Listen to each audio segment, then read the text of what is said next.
Consular service was State Department diplomat serving in Chongqing, China in the 1940s during World War II, and the most important single U.S. diplomat in China, collaborating with the Soviet agent Adler and a little bit with Chi-Ting around the edges, sending back these reports saying Chiang Kai-shek was evil, Chinese communists were wonderful, and he said it over and over again.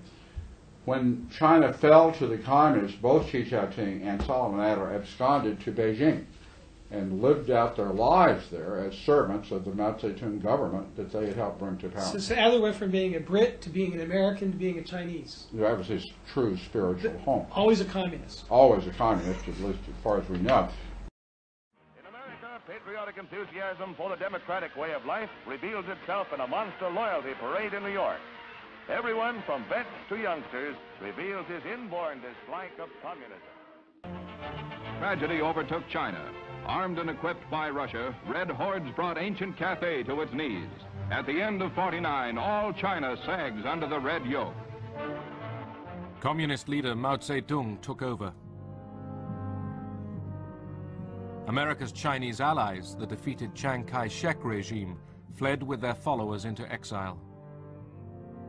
Americans have always had, most Americans, a special feeling, a special attachment, a special interest in China.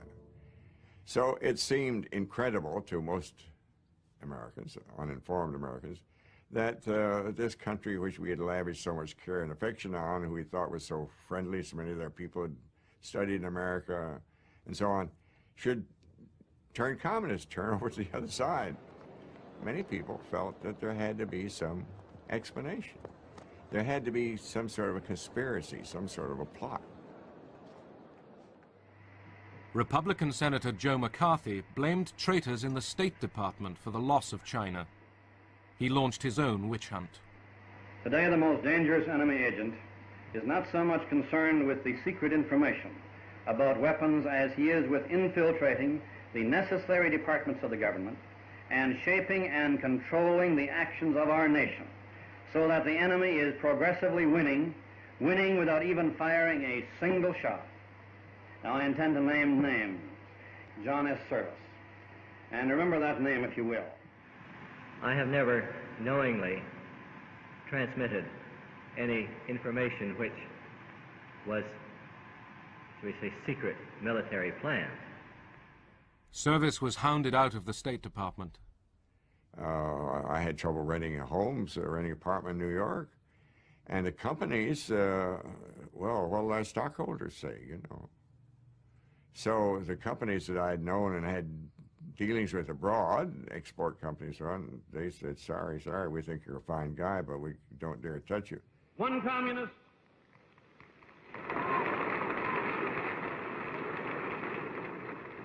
One communist on the faculty of one university is one communist too many.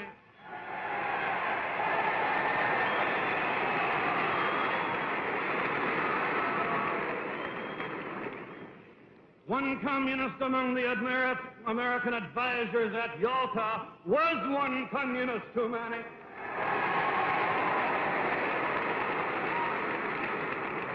And even if there were only one communist in the State Department, even if there were only one communist in the State Department, that would still be one communist too many. President Truman tried to dismiss McCarthy's attacks. Not a single person who has been adjudged to be a communist or otherwise disloyal remains on the government payroll today.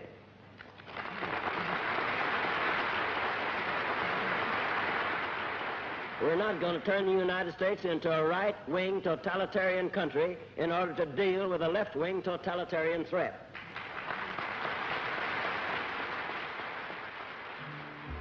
But leaders of the American Communist Party were jailed, and the persecution spread. Left-wing labor organizations were banned, radical groups indicted, demonstrations broken up. The FBI under Edgar Hoover uncovered several Soviet spy rings. They used the national interest to justify any method of locating subversives. In the 1952 presidential election, General Eisenhower, the Republican candidate, chose the red-baiting Richard Nixon as his running mate. Eisenhower mocked the Democrats for being soft on communism. Spent about half an hour with the general last night. Well, I can't report that we agreed entirely on everything.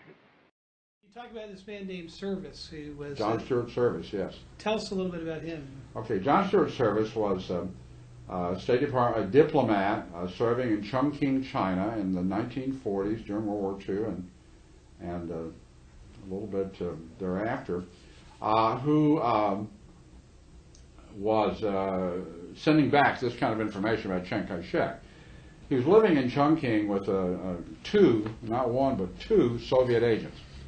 One was a man named Solomon Adler, who was an attaché, the Treasury attaché in Chongqing, who was Soviet agent, communist, who was a direct subordinate to Harry Dexter White, another Soviet agent and communist. White being back in Washington, Adler being his minion in the field in Chongqing.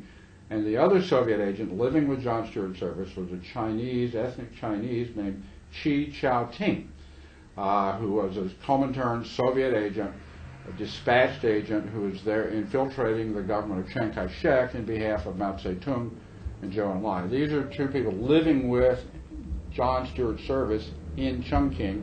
Adler, in particular, and Service collaborated on dispatches sent back, trashing Chiang Kai-shek, praising the communists who were in Yan'an in northwest China, and saying, in essence, we need to get rid of Chiang Kai-shek and embrace the communists, and that, in fact, did happen. Service then came back after... So the story that policymakers in Washington were getting from the field in China about what was going on in China was designed to make us throw over Chiang Kai-shek and embrace the communists. And succeeded. And the people who were giving us that story were communists. Correct.